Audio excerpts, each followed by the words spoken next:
Olá pessoal, tudo bem? Eu sou o Guilherme e hoje eu quero apresentar para vocês o nosso representante de Campina Grande do Sul. Quem vai representar a gente aí no Senado, no cenário federal aí, como deputado federal, Nilson Falavinha. Boa tarde, Nilson, tudo bom? Boa tarde, Guilherme. Boa tarde a todos que estão ouvindo. Boa tarde, na verdade, Ouvindo e vendo, olá, né? né? Ouvindo e vendo, né? Muito boa tarde. Boa tarde.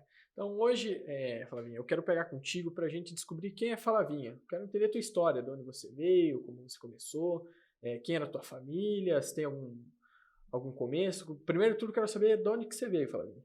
Olha, eu nasci em Campina Grande do Sul, né? Minha mãe nasceu em Quatro Barras, veio de Quatro Barras. Meu pai é nascido em Colombo. A família Falavinha é origem em Colombo, daquela região ali, Boa Vista, Colombo, Uhum. né? E nós tivemos uma tradição familiar muito forte dos Falavinha em Colombo. Foi o início da colonização de Colombo, nós estávamos lá. A primeira fábrica de vidro que ocorreu na cidade de Colombo, a primeira fábrica, na verdade, era dos Falavinha.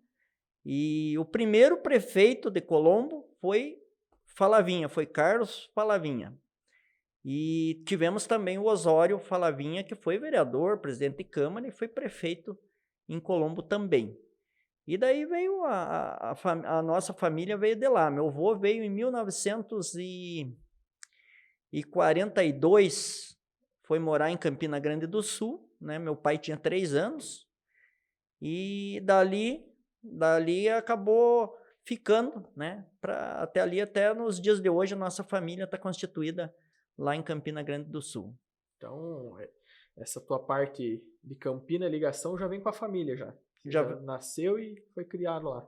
Eu nasci em Campina Grande do Sul, né? Uhum. Minha mãe nasceu em Quatro Barras, mas nasceu em Quatro Barras na época que Quatro Barras era Campina Grande, Uhum. porque Quatro Barras passou a desmembrou o município de Quatro Barras, né? Em 1961, né?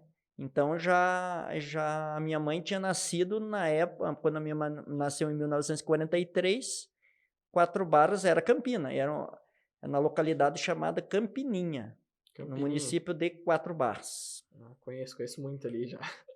A parte de política, então, já vem de sangue já. Eu acredito que sim, sabe, Guilherme? Eu acredito que sim. A nossa família, ela sempre foi assim envolvida nas Uhum. questões políticas, sabe? E hoje eu até me destaquei nessa questão de política, eu acho que por sangue mesmo, por aquele tino Por gostar político e da tal, coisa mesmo. Uhum. por gostar de estar junto com o povo, por gostar de estar atendendo as pessoas, né? Sendo prestativo sempre, né? Outra coisa, Flavinho. A tua infância ali, ela foi sempre em Campina, então. Sempre em Campina. Uhum. Nasci numa localidade chamada Cerne, município de Campina Grande do Sul. Estudei na escolinha do Cerne. Minha Uhum. primeira professora foi a dona Luísa Jacomite Colleri, uma pessoa muito bacana, está viva ainda, uma pessoa está com uns 80 anos, mas uma pessoa muito bacana.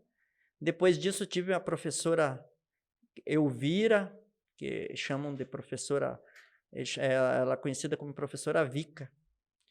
É casada com o seu Milton Taverna, família tradicional ali do Cerne. Tradicional, né?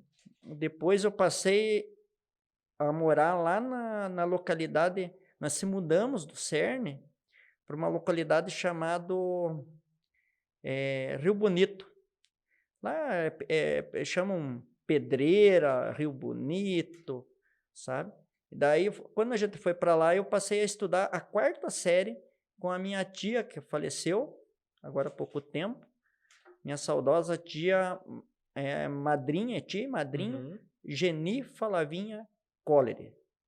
Eu fiz a 4ª série. E depois eu passei para o colegial ali no Campos Sales, em Campina Grande do Sul, ali no centro, e fiz toda a escola pública. Desde a 5ª até o 2º grau, fiz ali em Campina Grande do Sul pela escola pública. E tive muitas referências, professor Jacó, professor Ede, professor Irajá, professor Teodoro, né? Estou falando professor Jacó, saudoso professor Jacó, saudoso professor Eder, saudoso professor Irajá, que já são falecidos. Uhum. Hoje tem o Teodoro que está vivo, uma pessoa muito bacana. Então, a gente teve assim essa vivência, tive muitas referências, né,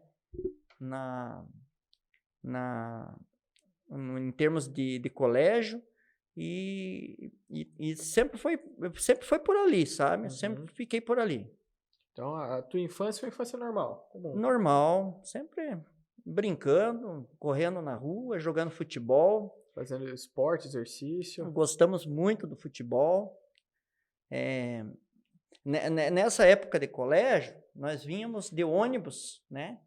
Lá de baixo, e o primeiro motorista de ônibus que trazia o ônibus para nós era o saudoso Joaquim. Depois passou a ser o seu Altair, né? Então, nós vínhamos de lá, já ficávamos no colégio, e depois do colégio ia jogar uma bolinha, ali tinha cancha, nós sempre jogava bola, futebol de campo, eu ficava por ali mesmo, sabe? Às vezes ia embora até mais tarde, ou alguém vinha me buscar, né? Quem nunca ficou um pouco mais tarde na rua brincando, né? Com certeza. Flavinha, como é que foi o teu início da tua pós-juventude ali, teu início da vida adulta? O que foi teu primeiro serviço? O que você fez ali? Olha, eu trabalhei com uns primos meus, né? Meu saudoso tio Ayrton arrumou um trabalho para nós numa empresa de cortina. E vinha eu, meu primo Wilson, meu primo Newton, nós vínhamos de bicicleta, né? E trabalhávamos nessa fábrica de cortina. Depois voltava de bicicleta, pegava o ônibus e ia para a escola à noite. Né? Estudava à noite e trabalhava de manhã. Trabalhava o dia todo, isso com 16 anos. Entre 16 anos até os 18 anos nós trabalhamos assim, sabe? Trabalhei um período nessa fábrica. O mais trabalhava na lavoura com meu pai, ajudando ele na colheita de erva mate, plantio de milho, feijão. Também meu pai teve um período que antes disso, né, ele trabalhou com caminhão também, levava lenha para Colombo. Então, sempre fizemos isso, mas teve um período ali que eu trabalhei nessa fábrica de cortina. Que iniciei a vida profissional nessa fábrica de cortina. Daí, depois, com 18 para 19 anos, que eu peguei um segundo emprego meu, que foi na Britanite. Uma empresa lá que trabalha com explosivos, na região de Quatro Barras, uma empresa muito boa. Para quem não conhece, a Britanite é referência aqui no Paraná, né? Acho que posso dizer até para o mundo, né? Porque eles têm hoje mudou, né? É um outro grupo que está tocando a Britanite, ela não é mais a Britanite, hoje é um outro grupo. Mas na época da Britanite era uma empresa assim bem conceituada, a nível estadual e até federal. E como é que foi esse teu início na política? O que te levou aí para a política? O que aconteceu que você teve esse estalo, essa chave de que eu preciso entrar ali nesse meio público? Olha, eu sempre fui esforçado para tentar ajudar as pessoas, tentar buscar caminhos melhores, né? E até teve um fato interessante na Britanite, quando eu fui lá, fiz a entrevista, né? Fiz a entrevista para trabalhar na Britanite e fui aprovado na entrevista para assumir o cargo lá, para entrar a trabalhar. Só que o transporte que nós tínhamos lá do Rio Bonito, que vem lá do Ribeirão Grande, o ônibus que vinha de lá, ele chegava mais tarde. E a empresa não podia nos admitir, porque nós chegávamos meia hora mais tarde. E era eu e mais uns 4 que estavam junto comigo naquele momento. Daí eu olhei para eles e eu disse, mas nós não podemos aceitar isso. Eu acho que tem que ter o transporte. Temos que conseguir esse transporte, né? E fui a pé da Britanite até Campina Grande do Sul, na casa do Iraí Acioli, que foi vice-prefeito também em Campina, e tinha uma empresa de transporte, e ele que fazia o transporte lá de baixo, nessa época, parece que o ônibus era dele, ou ele era sócio do ônibus. eu fui até lá, conversei com ele, eu disse, olha, você tinha que adiantar o ônibus, porque muitos funcionários, muitas pessoas poderiam vir até a Britanita para trabalhar. E se você fizer isso, já 4 funcionários já estarão admitidos. Garantido. Garantido. Daí ele disse, olha, como que eu podia fazer e tal? Daí eu disse, não, fala com a Ana, dei o telefone lá da Britanita. Ele ligou para a Ana disse, não, pode, se vir mais cedo, os 4 estão contratados, e quem vir lá de baixo eu também contrato, que eu vou pegar mais 40 funcionários.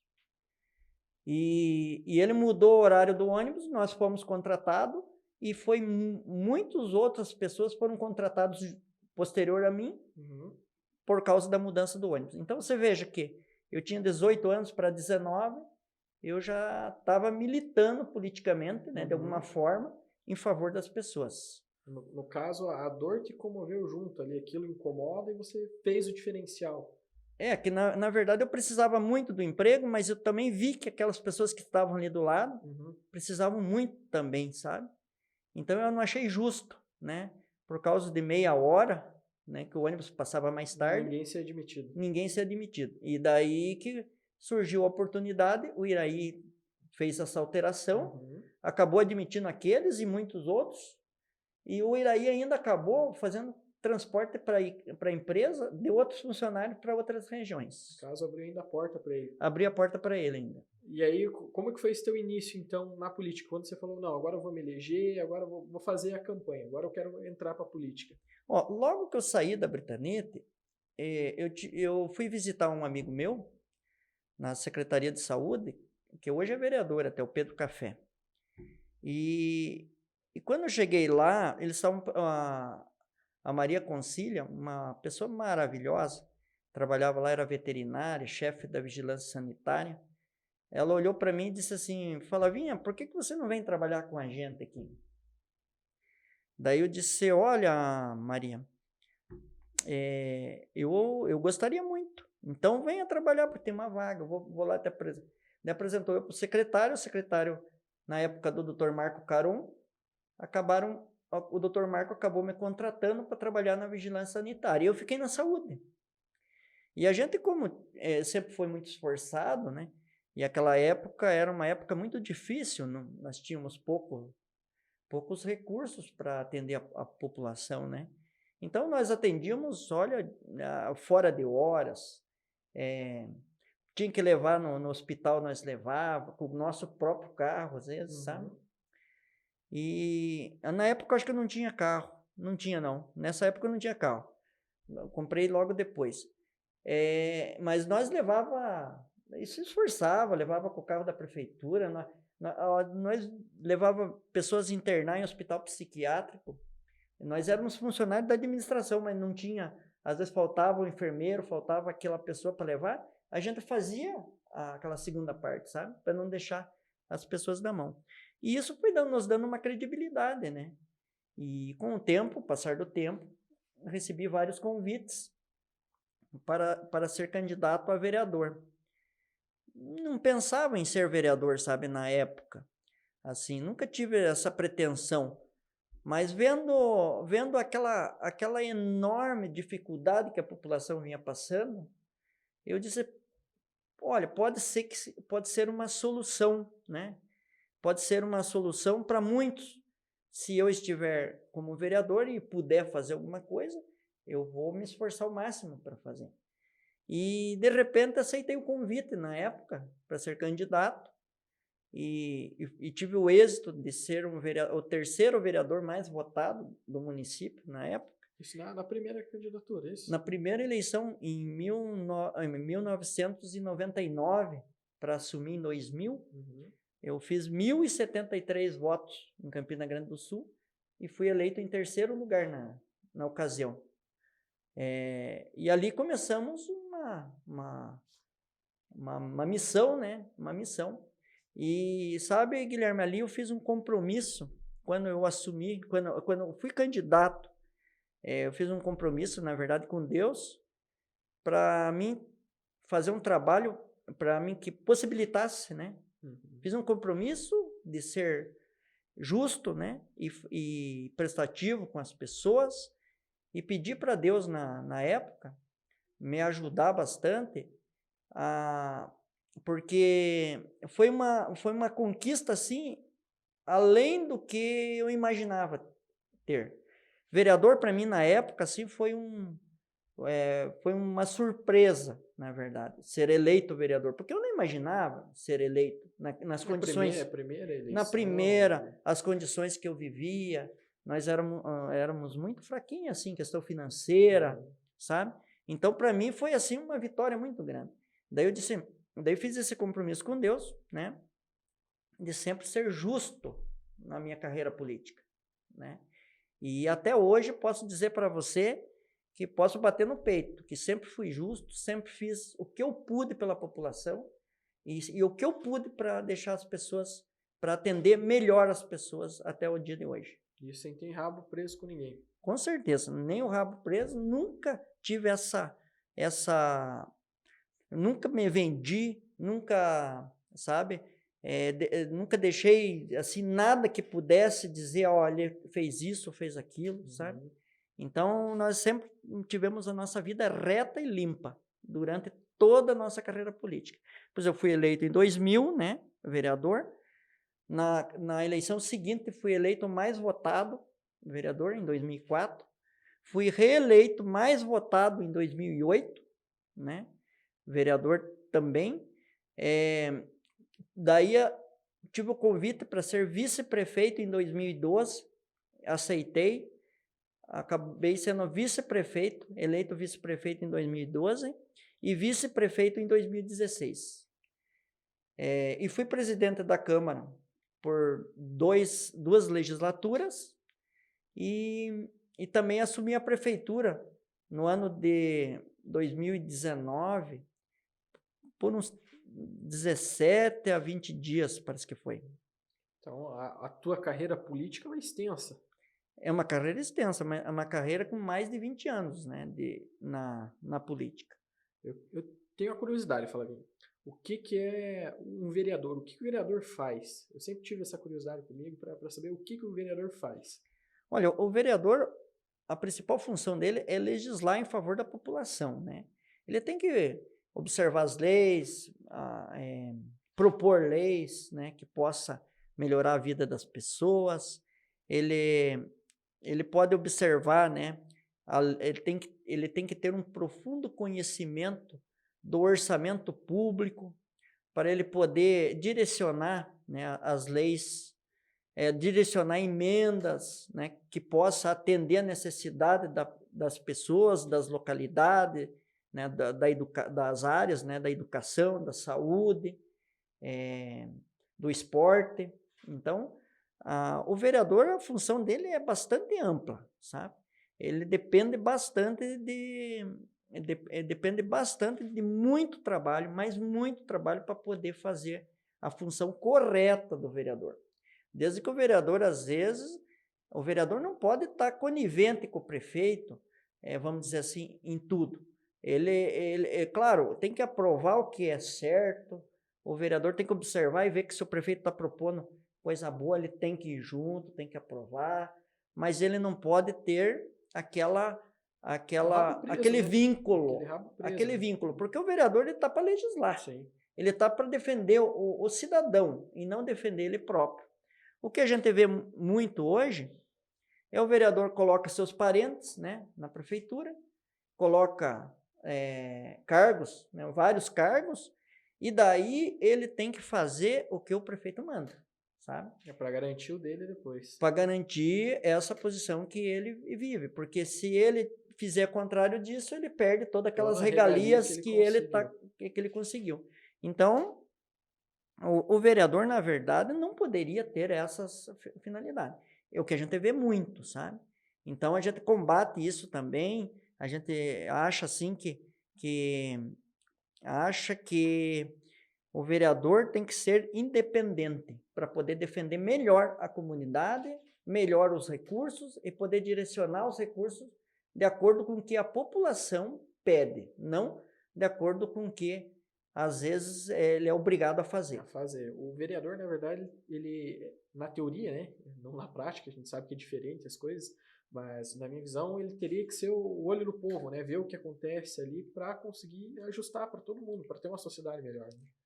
Além dele, o vereador, ele tem que ter aquela, eu sempre fiz esse papel, né, de estar ao lado da população, né, de estar ao lado da população, ouvir, né, o que a população pede, analisava, né, o que é possível, o que tem dentro do orçamento, o que a gente pode reivindicar, e sempre determinei, né, recursos específicos, fiz emenda orçamentária, fiz leis, né, importantes, né, então a gente trabalhou muito pela população de Campina como vereador, tanto que tivemos êxito de ser vice-prefeito 2 vezes logo em seguida.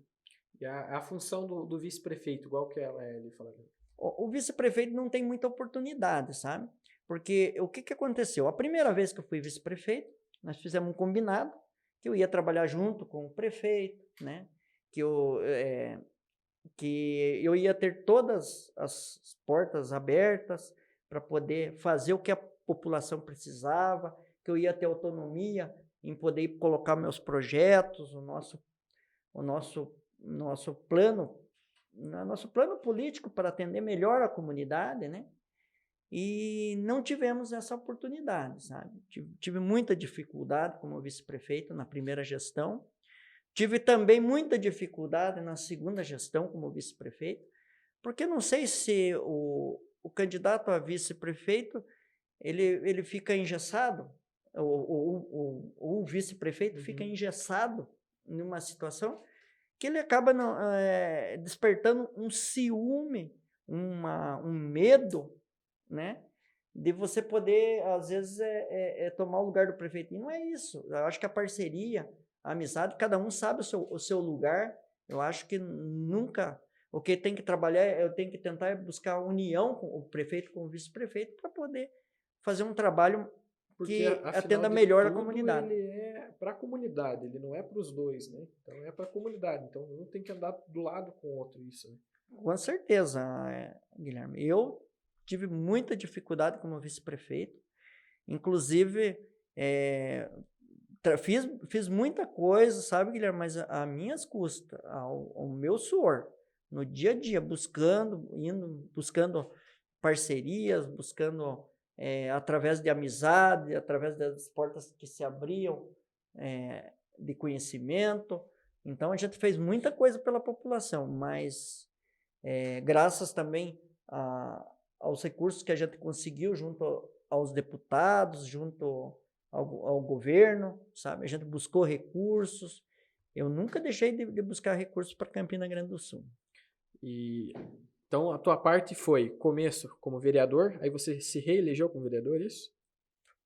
Eu fui vereador em 2000, reeleito em 2000, quer dizer, fui vereador em 2000, né? Assumi em 2000, reeleito e assumi em 2004, mais votado em 2004. Fui reeleito novamente, mais votado, assumi em 2008.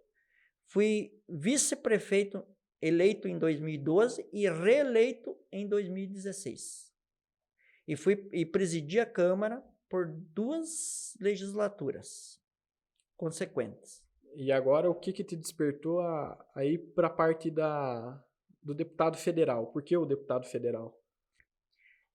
Olha, Guilherme, eu decidi aceitar o convite para ser candidato a deputado federal, porque eu vejo assim a necessidade de uma representação a nível federal para os municípios da região metropolitana onde nós vivemos lá, que é Campina Grande do Sul, 4 Barras, Colombo, parte de Piraquara, Bocaiúva do Sul, né? Então, eu vejo assim que essa região não tem uma representação local que possa buscar recursos para essa região. E eu conheço, com essa longa vida política, essa longa vida pública que eu exerci e exerço até hoje, eu posso dizer para você que eu conheço profundamente, né, as dificuldades que essa população vem passando. E se eleito for deputado federal, vou conseguir contribuir melhor para essas localidades, desenvolvendo, né, encaminhando recursos e desenvolvendo projetos que possam melhorar a vida desta população em si. O que eu vejo hoje, tanto na parte da política quanto na parte ali de serviço público, é que parece que é tudo um caos hoje. A gente não consegue nada. Pelo menos eu que sou de Campina ali, e acredito que o pessoal também da região ali, sofre, por exemplo, com transporte. Eu, para chegar em casa, se eu chego depois das 8h30, eu tenho que pegar um ônibus no terminal do Guadalupe, ao invés dele vir direto para o ponto que ele tem que passar, eu tenho que pegar um ônibus que vai para o terminal do Paulista. E hoje eu acho que a grande dificuldade da gente, além do serviço que a gente tem, além da política, é o transporte. Queria saber o que você pode fazer em relação, o que um deputado consegue fazer em relação ao transporte. Olha, Guilherme, o transporte, hoje, vamos dizer, o passageiro, a pessoa que precisa do transporte coletivo para ir trabalhar em Curitiba, trabalhar em outras localidades, está sendo muito mal atendido.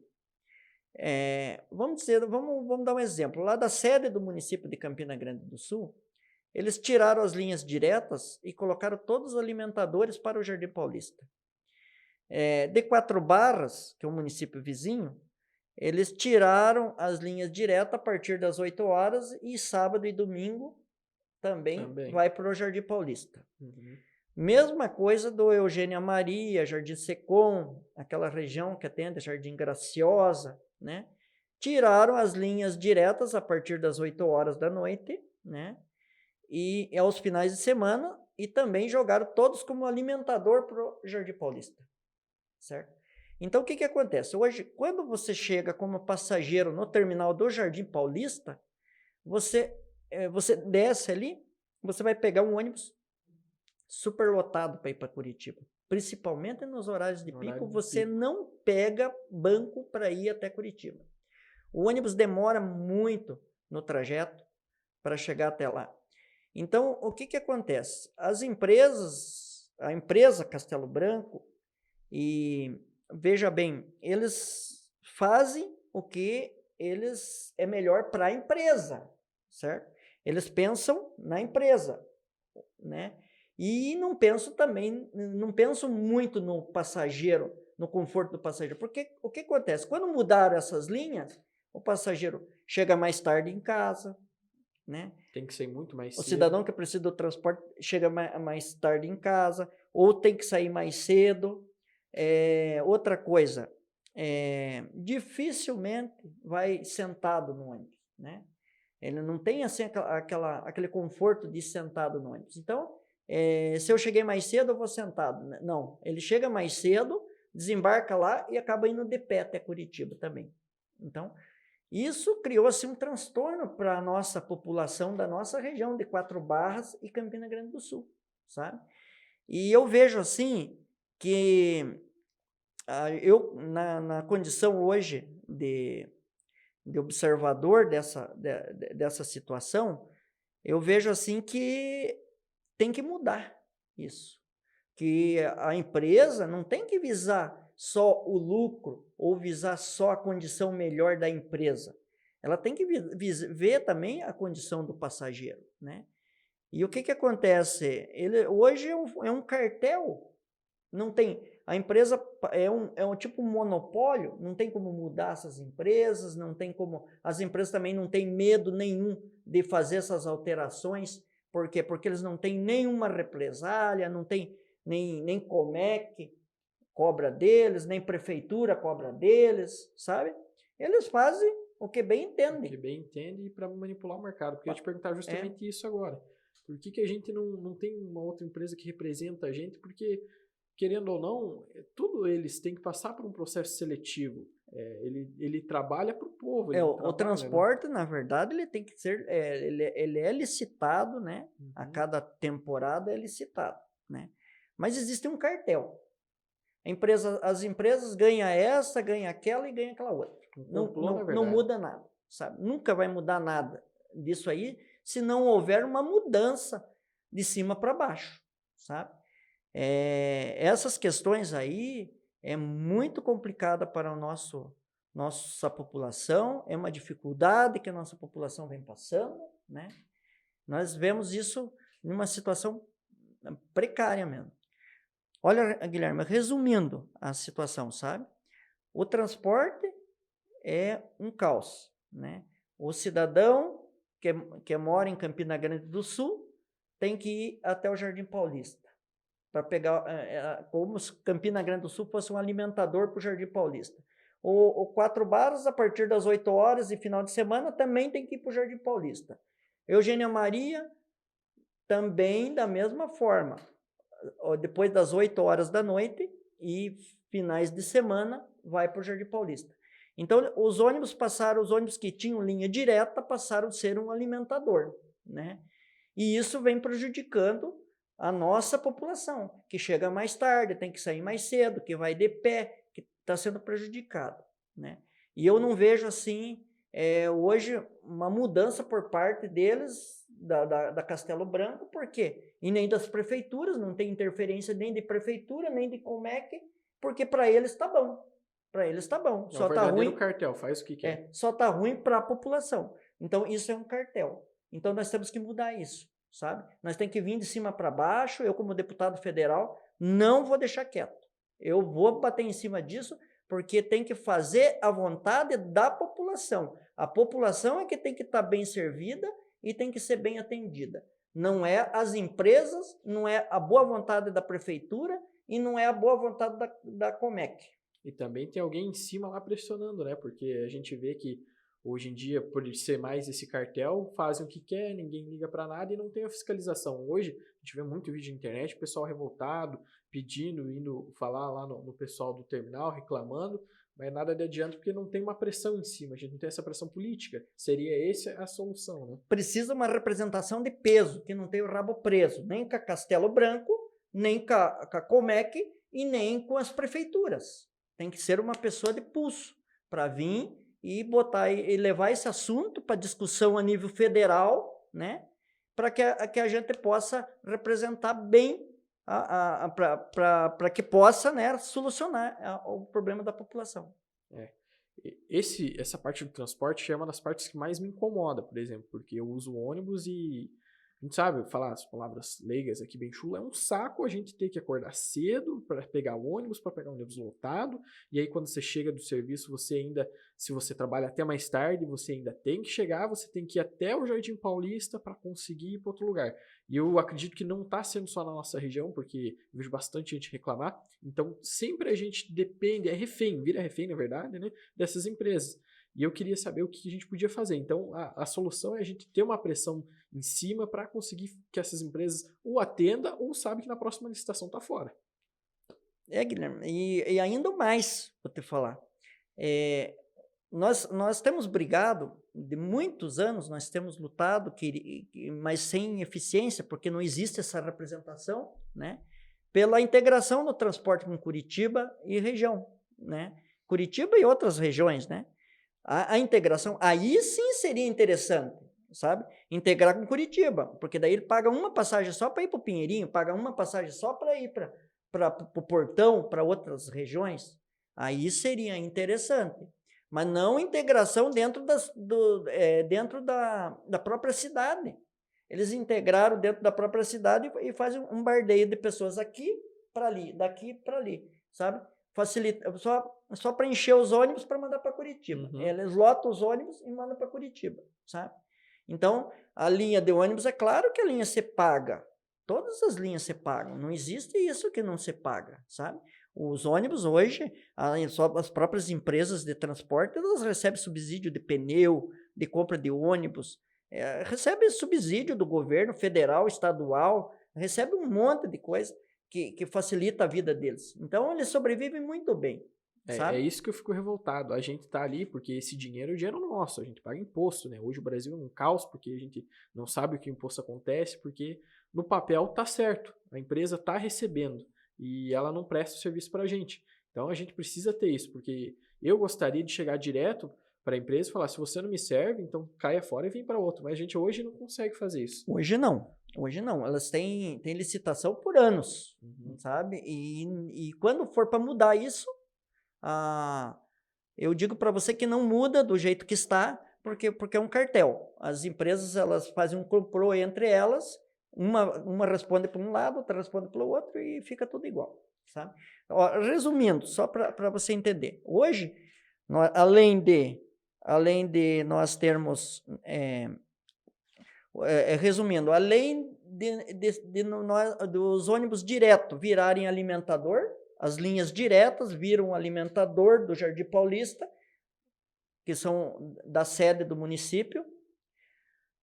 A partir das 8 horas, de Eugênia Maria vira alimentador, e finais de semana, alimentador do Jardim Paulista. 4 Barras também, a partir das 8 horas, e finais de semana, vira alimentador do Jardim Paulista.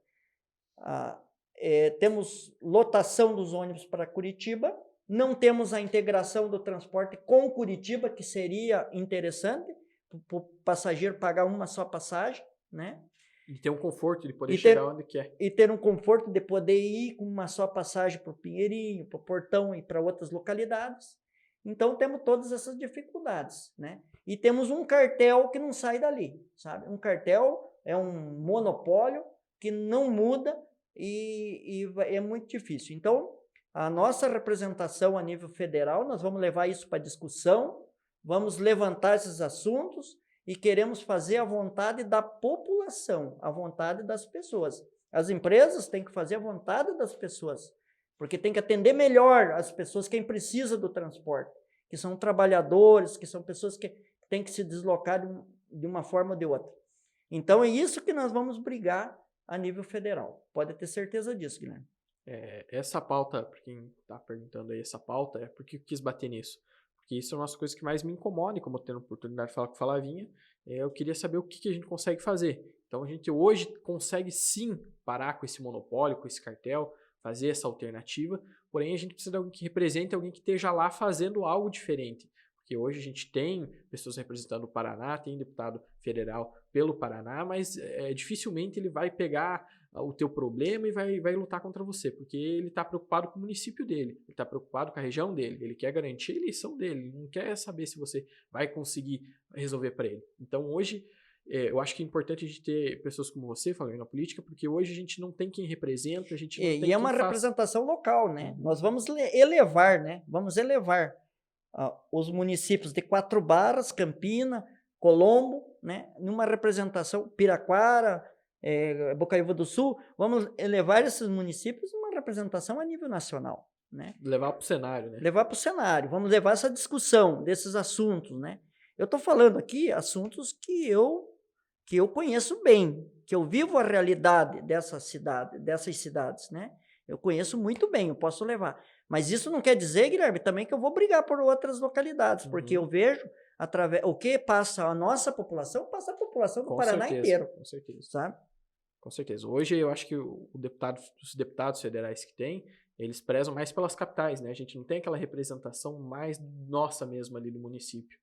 É verdade. Na verdade, precisa alguém que seja da localidade para atender aquela região, sabe? E nós, como representante de Campina Grande do Sul, 4 Barras, Colombo, Piraquara e as demais regiões, é claro que eu vou representar o estado todo, né? Porque eu estou na política para isso, para representar o povo, representar as pessoas. Mas como localidade, eu conheço bem a dificuldade que passa essa população. Então a gente vai lutar nessa causa, com certeza. Que nem outra coisa que eu vejo também que me incomoda bastante, Flavinho, é a parte de projeto habitacional, porque hoje, por exemplo, para financiar alguma coisa, a gente não consegue. Você teria alguma coisa para acrescentar disso? Porque eu particularmente, eu não entendo e eu estou te perguntando porque eu tenho a curiosidade de saber, acredito que quem está assistindo também tem a curiosidade de saber por que é tão caro, por que a gente não consegue fazer hoje isso e igual que seria uma possível solução, o que a gente consegue tirar dali? Olha, Guilherme, a população está sofrendo, o cidadão, pai de família, né, que é assalariado, que trabalha de empregado, ele dificilmente ele consegue uma reserva para comprar uma casa. Não, ele não consegue, na verdade, não é dificilmente, ele não consegue. O cidadão que é assalariado, que tem família, que tem que dar de comer à família, que não tem a sua casa própria, ele não consegue comprar sua casa própria nas condições de hoje. Digo para você por quê? Porque a Caixa Econômica, né, que hoje tem os projetos lá, que era o projeto Minha Casa Minha Vida, que é o projeto Casa Amarela, Casa Verde, Casa Amarela, é muito difícil, tem que ter um score alto. E outra coisa, se ele conseguir fazer o financiamento, ele fica refém dessa mensalidade por uma grande parte da sua vida e comprometendo, inclusive, sua renda, porque os juros estão muito altos para financiamento. Então, é quase que impossível. E hoje, o que sobra para o cidadão que é trabalhador, assalariado, pai de família? Paga aluguel. Sobra pagar aluguel, sabe?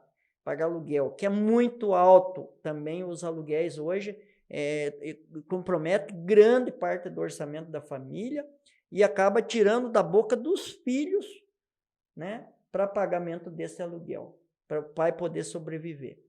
Então, qual é o futuro que resta para esse pai de família?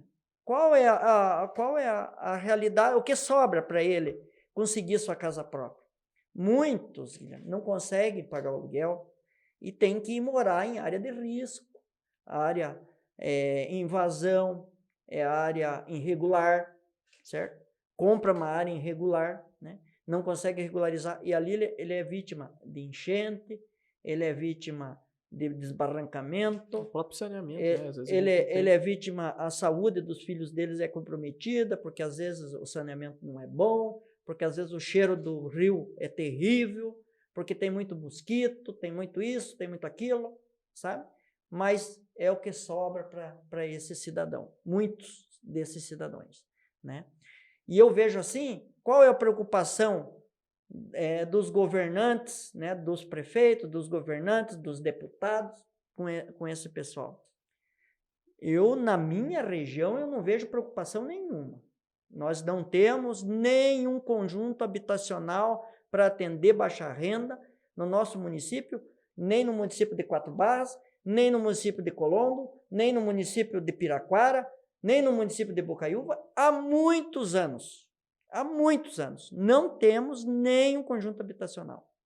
Então, eu quero aqui representar nossos municípios, eu quero representar o nosso povo paranaense, e quando deputado federal, eu quero direcionar recursos para conjuntos habitacionais de baixa renda, com qualidade de vida para essa população, né, que vem sofrendo, para que esse pai de família tenha sua casa própria e com uma mensalidade pequena que não comprometa seu orçamento, né? E esse pai de família tenha condição de poder criar sua família com dignidade. É claro que tem que observar toda a questão onde vai colocar os conjuntos, tem que melhorar a questão de escola, de creche, de posto de saúde, de transporte coletivo. Tudo isso tem que ser observado e tem que ser com propriedade cuidar disso para atender bem essa população que está muito sofrida no estado do Paraná. Outra coisa que eu vejo que você tocou na pauta da educação, hoje eu vejo a deficiência muito grande no nosso sistema, que a gente não tem apoio a quem precisa. Se tem uma criança que tem alguma coisa especial que precisa de um acompanhamento especial, a gente não tem. E hoje eu queria saber de você o que a gente pode fazer em relação a isso, a esse acompanhamento na educação.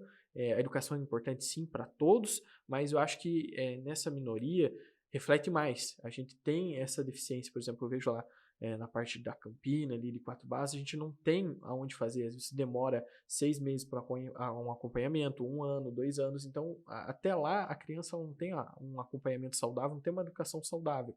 E isso é preocupante porque a gente tem que ajudar todos, né? E hoje eu não vejo na nossa região ali nada disso. Tem alguma solução para isso? Tem alguma coisa que a gente possa fazer para isso? Olha, Guilherme, eu tenho 2 propostas fundamentais que encaixa quase no que você me falou. Uma delas, né, eu observo, primeiro vamos observar o que as pessoas passam, né? Muitas crianças estão na escola e com diagnóstico hoje de autismo, com diagnóstico hoje de doenças, né, de outros tipos de doenças, né, que limitam, né, a condição de vida dessa criança, né? E claro, hoje nós temos, eu sou a favor, né, da inclusão nas escolas, eu sou a favor, né, tem que incluir mesmo, tem que tratar disso com a inclusão, E essas com crianças têm que ser igualmente tratadas a todas as demais crianças, né? E só que essa criança ela depende de um tratamento especial, de um tratamento específico, certo? E eu vejo hoje que não temos esse tratamento adequado. Por quê? Claro, existem técnicas, existem tratamentos que podem melhorar muito a vida dessas crianças, mas o acesso dessas crianças a esse tratamento é muito difícil.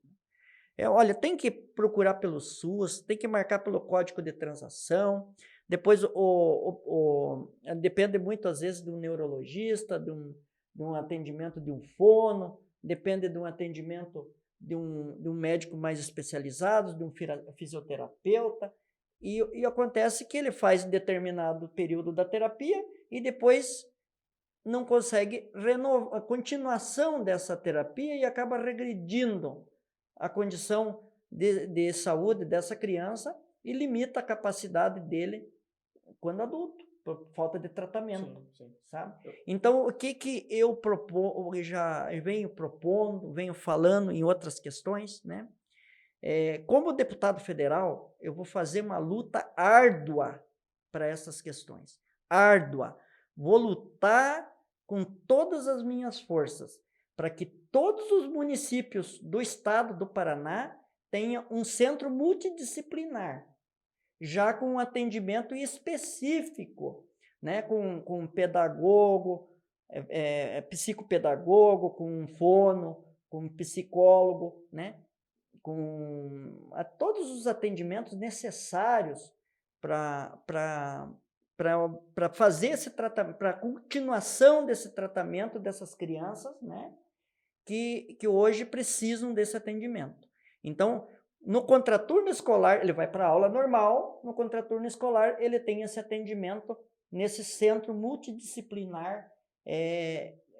Claro, quero encaminhar recursos federais para que isso aconteça em todas as cidades paranaenses, né, para atendimento dessas famílias. E vou lutar por isso, vou levar esse assunto para discussão. É claro que não sou dono da verdade, quero conversar com profissionais, pessoas que entendam da área, para que a gente adeque nessas medidas. O que eu quero, de fato, é uma melhor condição de vida para essas crianças, eu quero um tratamento específico, eu quero que essas crianças tenham uma vida própria no futuro, né? Então, é isso que eu desejo e é isso que eu vou lutar.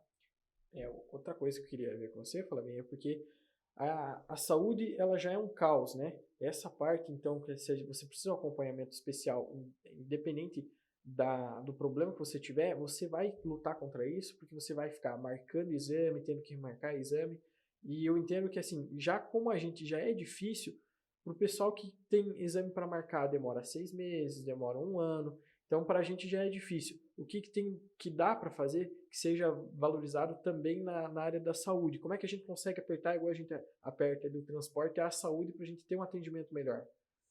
A saúde, na verdade, Guilherme, o Sistema Único de Saúde, ele no papel, ele é muito, muito bom, sabe? O Sistema Único de Saúde, ele teria que funcionar, sabe, perfeitamente. Mas, infelizmente, existem muitas falhas no decorrer do atendimento, sabe? Os municípios, por exemplo, em que eu vejo, os municípios têm uma deficiência muito grande na questão de marcação de exames, consultas, né?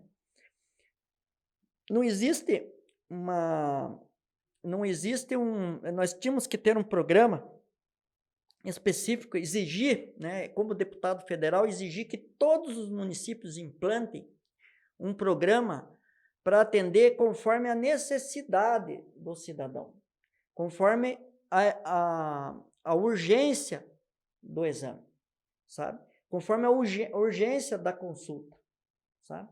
Então, o que acontece? Hoje, ela não tem essa classificação.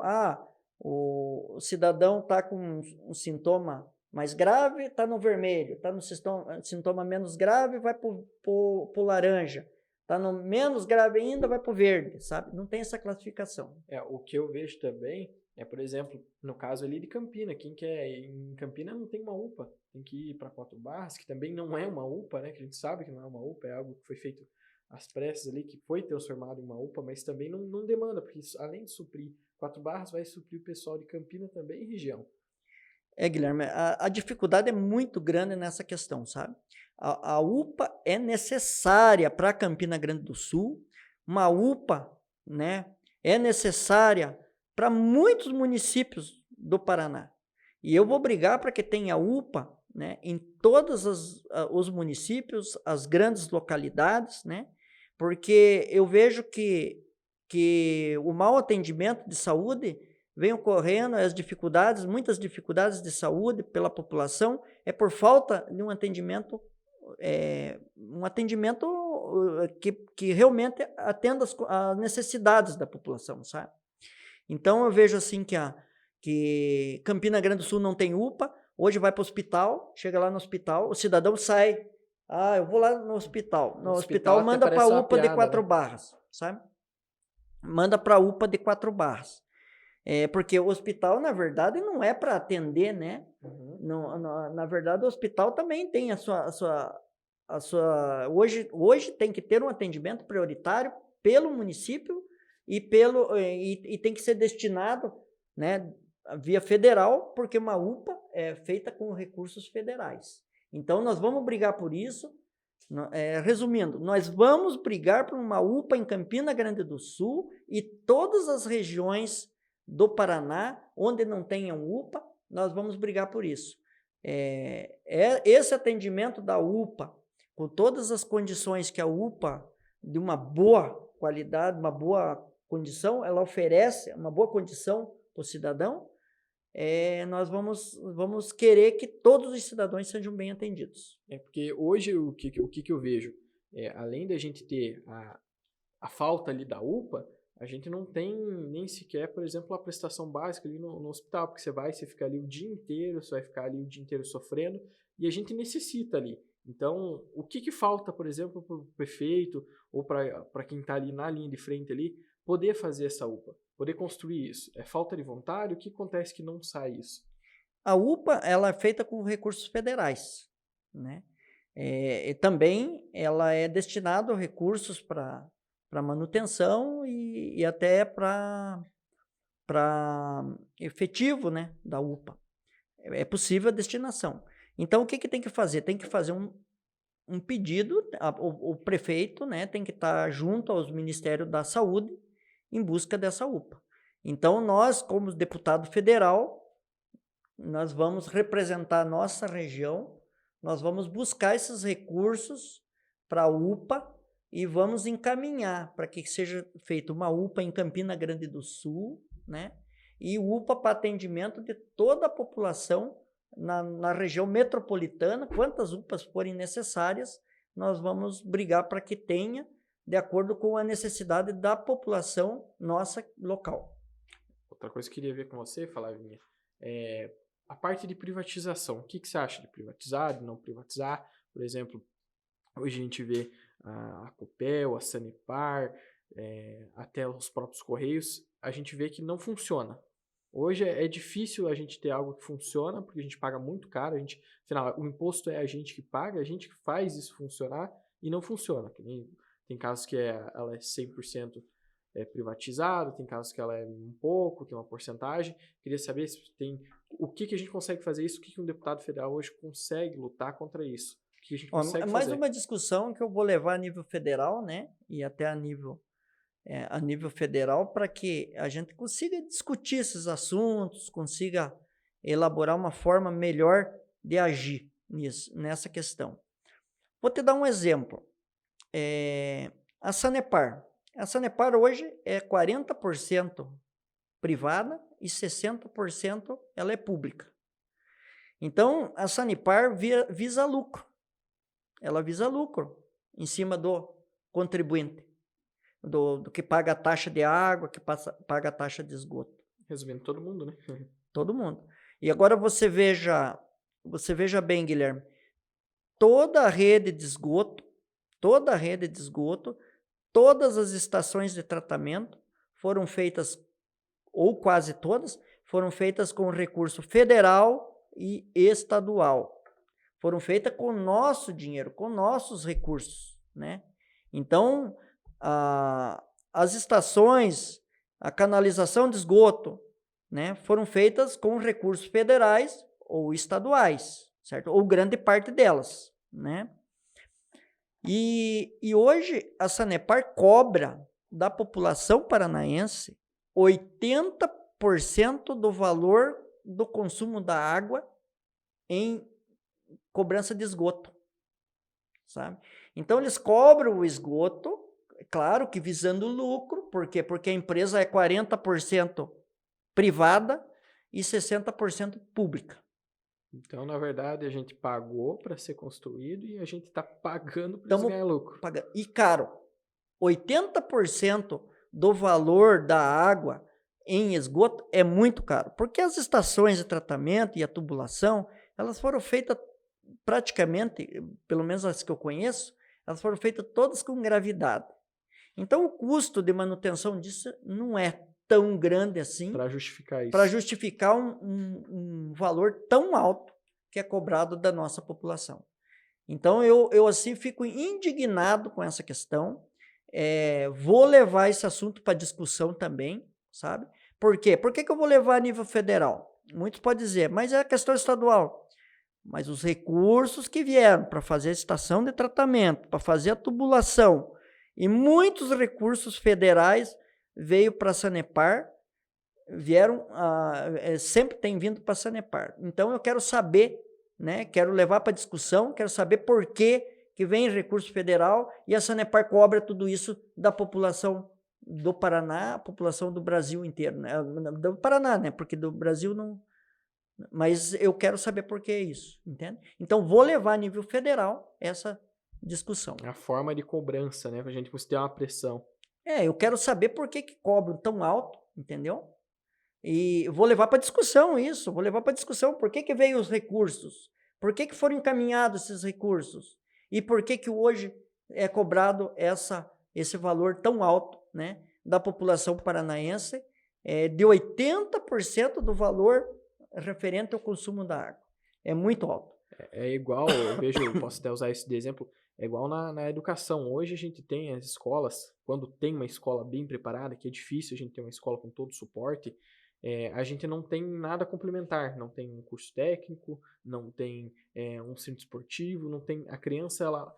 Hoje, para você crescer, já é difícil de você hoje crescer nessa nova geração, que você tem o seu filho, você vai ver que é difícil de crescer, porque está acontecendo tudo muito rápido, a tecnologia está muito rápido, e às vezes esse engajamento ele não faz bem para a criança, ele não faz bem porque a criança perde o foco, ela não tem um outro objetivo, e ela saiu da escola, ela vai ficar no celular jogando, vai ficar no computador jogando, ela fica ali só entretendo, ou seja, ela só quer receber as coisas e não quer dar nada. A gente precisa estimular isso, porque afinal, as crianças vão ser o nosso futuro, né? É quem vai construir esse país. O que você tem de projeto em relação a isso para as crianças? Qual que seria uma possível solução para a gente trabalhar em cima disso? Olha, Guilherme, enquanto o país não pensar na educação e pensar nas nossas crianças, o nosso país não pensar nisso, nós não vamos ter um futuro muito bom. Eu acho que a partir de agora nós temos que lutar muito pela ocupação do tempo dos jovens, né? O jovem tem que ter a vida escolar normal, né? Tem que ir para a aula, assistir às aulas, né? Mas quando ele sai do colégio, que ele vai para casa, ou ele fica num computador ou num celular, né? Fechado, que muitos não podem sair, porque os pais até não deixam sair, mas ele fica praticamente isolado dentro daquele mundo digital. E, na verdade, não aprende nada. Que vem prejudicando muito as crianças no nosso Brasil. Temos também as crianças que são um pouco mais largadas. Uhum. Ela vem do colégio, acaba saindo portão afora e acaba sendo alvo de marginais, né? Para a questão de envolvimento em drogas, envolvimento, né, em outras coisas até piores. Pior que a droga não tem, né? Mas acaba entrando num caminho que ela acaba entrando não tem saída, num caminho muito difícil, Uhum. né? Então, a gente vê essa dificuldade em grande parte da nossa população, né? A gente vê isso assim constantemente. E o que eu penso, sabe, Guilherme? Enquanto não haver algo que ocupe o tempo deles e que dê um direcionamento para essas crianças, nós vai continuar isso acontecendo, vamos continuar perdendo vidas, vamos continuar tendo crianças com depressão, com sintomas graves lá na frente, por falta de estímulo, na verdade. De estímulo, né? E eu tenho uma proposta que é fantástica, que é os Centros de Educação e Esporte. Os Centros de Educação e Esporte, ele vai funcionar nos municípios com cursos profissionalizantes, né? Determinados número de cursos profissionalizantes e também a prática de esportes em diversas áreas.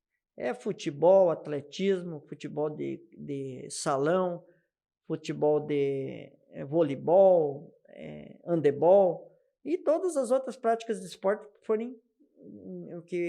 que forem suficientes para atender toda a demanda que tiver dentro desse centro, né? Então, o que eu penso? A criança sai da escola, ele tem um local no contraturno escolar para ele ir. E esse centro de educação e esporte pode funcionar manhã, tarde e noite. Agora, muitos podem dizer, mas será que dá?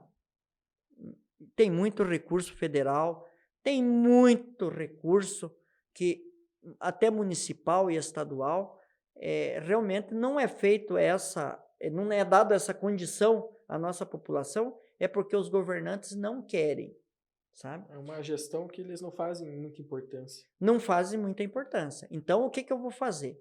Eu vou lutar, né? Vou lutar com todas as minhas forças para que sejam implantados em todos os municípios paranaenses um centro de educação e esporte, onde tenha possibilidade dele fazer um curso profissionalizante, aprender uma elétrica de veículo, aprender um ofício. Até mesmo a área da tecnologia. Hoje, na área da tecnologia, robótica e outras áreas que estão bombando aí no mercado, que eles possam ter esses cursos dentro desse centro, em algum período, e outro período na prática de esportes, onde ele vai ocupar o tempo assistido por profissionais, pessoas competentes, que podem fazer a diferença na vida desse jovem, na vida dessa criança, desse jovem que está dentro desse centro. E o centro pode funcionar manhã, tarde e noite, atendendo todas as necessidades, todas o contraturno escolar. E fora que você gera também a parte do profissional, você gera demanda para o mercado, porque você tem um centro, você precisa do profissional, logo você contrata mais gente. Então a gente precisa ter essa visão de que hoje a criança parada, ela vai ser o problema no futuro. Ela vai estar com a cabeça vazia, porque ela não absorveu nada, ela só recebeu o conteúdo, ela só ficou entretida o dia inteiro, então vai chegar aí a idade de 18, 19 anos, e a criança, ela não, como não desenvolveu nada, ela não vai ter nem para nada, às vezes vai possivelmente com depressão. Então, eu acho que isso é importante a gente trabalhar em cima disso. Já que como você teve essa pauta, foi interessante tocar nisso, eu queria te perguntar em relação à parte de segurança. O que seria segurança? Porque hoje a gente tem segurança, mas parece que é aquela falsa segurança. No Paraná, por exemplo, a gente não vê tantos crimes, né? Mas, por exemplo, na região mais metropolitana, que nem aqui Curitiba, Londrina, nesse lugar, a gente vê mais crime. Em relação à segurança, qual que seria o seu ponto, Flavinho? Olha, Guilherme, se não bater a segurança é um fator bastante complicado hoje. Nós temos um bom efetivo de militar, polícia militar, não podemos falar que é um bom efetivo de polícia militar. Temos as guardas municipais que foram criadas nos municípios, que está funcionando muito bem até, Então, tem ajudado bastante, sabe? Nós temos a Polícia Civil, que faz um trabalho, né? Grande parte da Polícia Civil faz um ótimo trabalho, né? Grande parte não faz, mas grande parte faz um ótimo trabalho. Então, eu quero dizer para você que a segurança hoje está nesse caos devido a alguma deficiência na parte na parte mais efetiva de estudar o crime organizado, os cabeças, né, que vem causando hoje problema muito sério à população paranaense. Digo para você assim, que o tráfico de droga não está o problema no pequeno traficante. Não está o problema sabe, ali. Está o problema no que lidera. Virou um crime realmente organizado, né? É um crime organizado. Enquanto não tiver, eu como deputado federal, vou trabalhar em cima disso, de um efetivo, né? De um efetivo para fazer para trabalhar um efetivo e um grupo de inteligência para poder atender, poder observar e conhecer e saber quem são os cabeças, onde que estão os cabeças. Porque hoje mesmo eu digo para você, Guilherme, tem todo esse efetivo da Polícia Militar, todo o efetivo da Polícia Civil, todo o efetivo da Guarda Municipal, mas está lá a boca de droga, está lá a boca de fumo, certo? Entregando droga no dia a dia. É a boca de fumo que causa problema para a sociedade? É. Mas quem que traz? Por onde que vem? Vem no pinim-pim-pim? Não vem. Então, ela vem por alguém. Ela é trazida para alguém ali, sabe? Enquanto nós não combater o crime organizado, enquanto nós não combater esses grandes traficantes, esses grandes líderes que trabalham hoje até escondidos em loja de venda de carros, certo? Hoje tem muito laranja, né? Tem muito lavagem de dinheiro. Pessoas que é grande comerciante, grande empresário, grande cidadão, entendeu? E ele é um traficante enrostido dentro daquele propósito, daquela função que ele é como empresário. Ele não é um empresário, é um falso empresário, sabe? Então, nós sabemos disso, mas hoje não podemos nem abrir a boca, que nós vamos morrer. É assim que funciona, sabe? Então, o que eu digo para vocês é o seguinte, que eu, como deputado federal, não vou ter medo desse pessoal, não vou ter medo desse crime organizado e vou lutar, né? Vou levar para discussão a necessidade de um grupo de inteligência, principalmente para o município, né? Que a gente tem na capital, mas no município a gente não tem. Tem um grupo de inteligência, Guilherme, mas na nossa região eu nunca vi. E se tem, eu desconheço, certo? E se tem, eu desconheço porque eu conheço Boca de Fumo lá. Você conhece Boca de Fumo lá. Você conhece onde que eles entregam as drogas lá no beco, certo? E quem que pega os traficantes, o pessoal que tem que pegar, né? Tem um trabalho da Polícia Civil, às vezes pega um ou outro, mas não é aquele que foi pego que vai resolver o problema, entende? Tem que ver, pegar os grandes traficantes, tem que ir acabando por cima. E enquanto nós não fizer isso, o nosso Brasil vai continuar do jeito que está, vai continuar gente sendo desovado, né? Quase toda noite aí nas periferias, jovens sendo desovados, né? Jovens, pessoas que têm toda a vida pela frente, mortos de uma hora para outra, pessoas que ficam, né, nas ruas cambalhando, jogado às traças, sem família, sem ninguém, por causa do uso da droga. Então vai continuar tudo isso e não vamos poder fazer nada se não tiver um trabalho nesta área, no meu ponto de vista. Perfeito.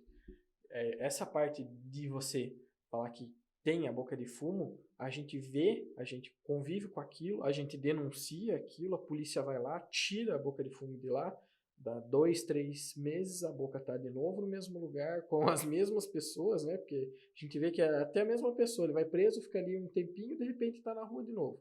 Então, hoje, a maior dificuldade é isso. E eu vejo também que, por exemplo, para quem mora no campo, para quem mora numa fazenda, numa chácara, a parte de segurança dele é quase inexistente, né? A gente não tem tanta segurança.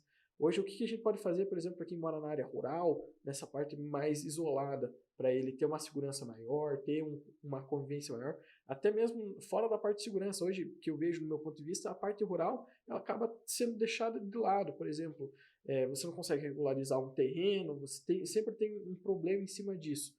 Hoje, o que seria a nossa solução para a parte rural, Falavinho? Olha, no meio rural hoje cresceu muito, né? Eu vejo assim uma evasão urbana para as periferias rurais. Por que estão indo para lá? Não temos plano habitacional, está muito difícil de financiar uma casa para poder comprar e morar. O que sobra? É comprar uma área na área rural, nas periferias, fora da cidade, né? E temos assim um número muito grande de famílias hoje morando, né, nas áreas ao entorno das cidades. Tanto Colombo, quanto Campina Grande, quanto Quatro Barras, quanto Piraquara, quanto Bocaiúva do Sul. Nós temos vamos dizer assim, essa situação, né? Agora, o que eu digo para você? O meio rural se transformou sabe, num crescimento desordenado de população. Tem áreas de 2.000, área de 5.000, né? Áreas pequenas. Áreas grandes. Áreas grandes, porque o que acontece? Os municípios não têm um plano diretor que envolve, que contempla a área rural. Então, o plano diretor tem que contemplar a área rural e tem que ter o uso e ocupação do solo, a lei de uso e ocupação do solo, para limitar a condição de possibilidade de tamanho de área, né, a ser vendida, a ocupação, onde que pode construir, onde que não pode, né, tudo isso. Só que não existe isso. Então, essa discussão eu vou levar a nível federal, porque o que acontece hoje com esse cidadão?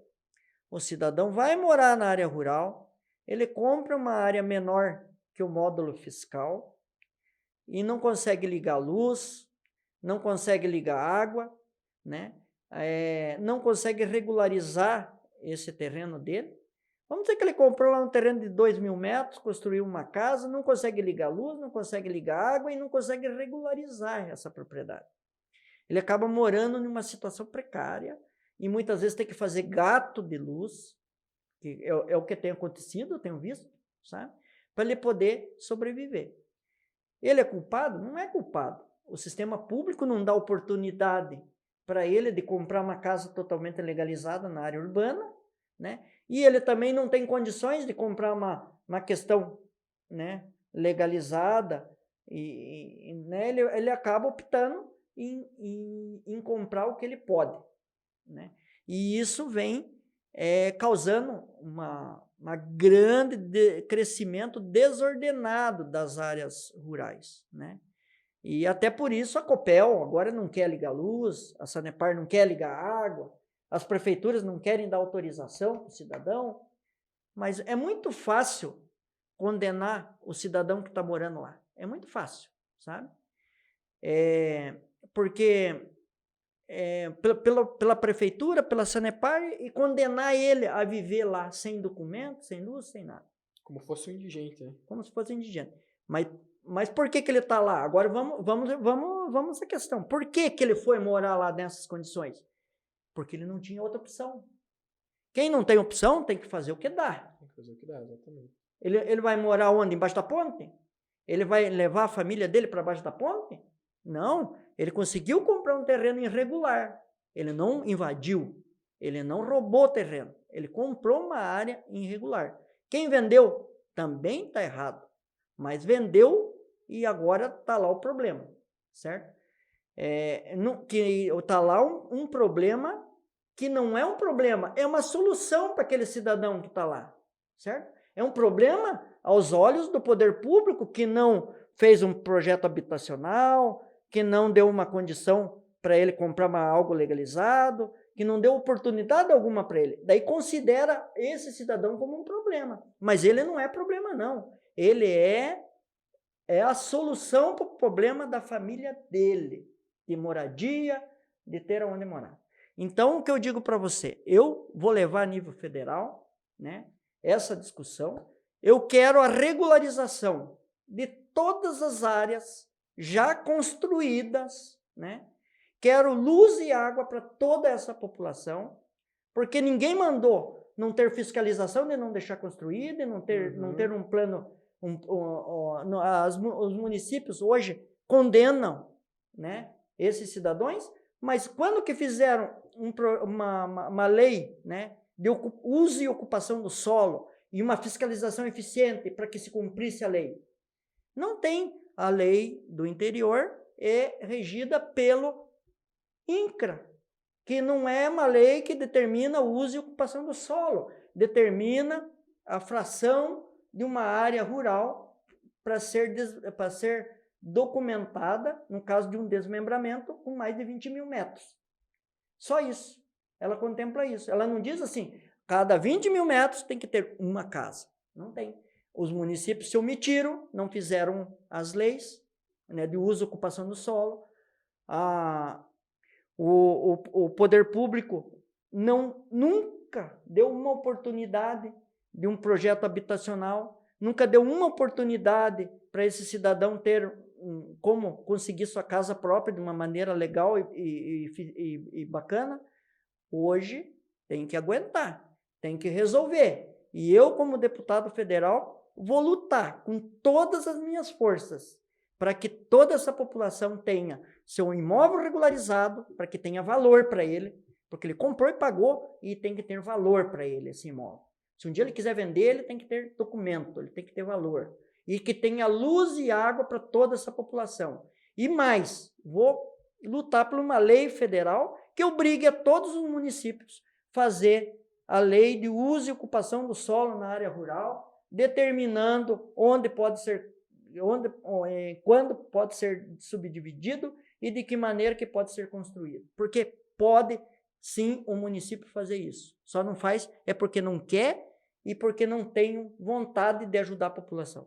Que, na verdade, esse não quer, não tem vontade, se for ver, resumindo quase tudo, né? Porque a educação, a gente tem verba, a gente tem como fazer, mas não tem a vontade de fazer, não está disposto a correr atrás.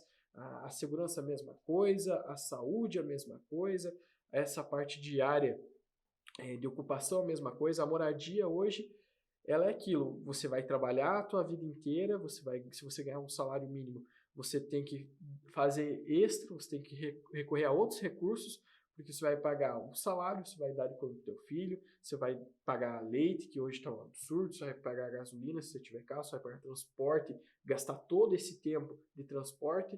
Então, hoje a gente só tem isso da pessoa tá lá e não representar a gente, não entender as dores. Hoje, a grande revolta nossa seria essa, não ter quem representa. Então, o que eu queria te perguntar, Flavinha, representando o povo dos municípios, essa parte você vai representar, mas e quem é do município, como que você vai conseguir entender a dor dele, como você vai conseguir saber o que ele passa, por exemplo, representado por um deputado federal? Olha, Guilherme, eu tenho essa longa experiência que eu tive como vereador 3 vezes, como vice-prefeito 2 vezes, né? E eu vou ser bem sincero para você, eu nunca fiz política.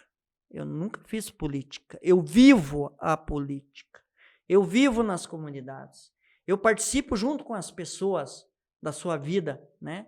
Então, eu posso dizer para você que eu tenho hoje propriedade em dizer para você que eu tenho condição de poder representá-los em todas as áreas, de poder levar essas dificuldades que a população vem passando nessas áreas para a discussão a nível federal, para a busca de solução, para a busca de uma lei efetiva para atender, se for necessária, sabe?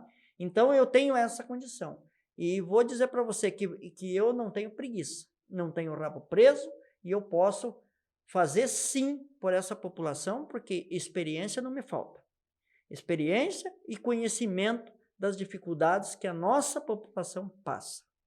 Então é isso aí, eu queria saber mais dessa parte, Flavinha, de representatividade, porque eu vejo essa deficiência que a gente não tem quem representa a gente, né? No caso, você sendo eleito, você vai estar representando a gente, e eu queria te perguntar se você tem algum canal de acesso para as pessoas que querem conhecer mais, querem saber alguma coisa a mais.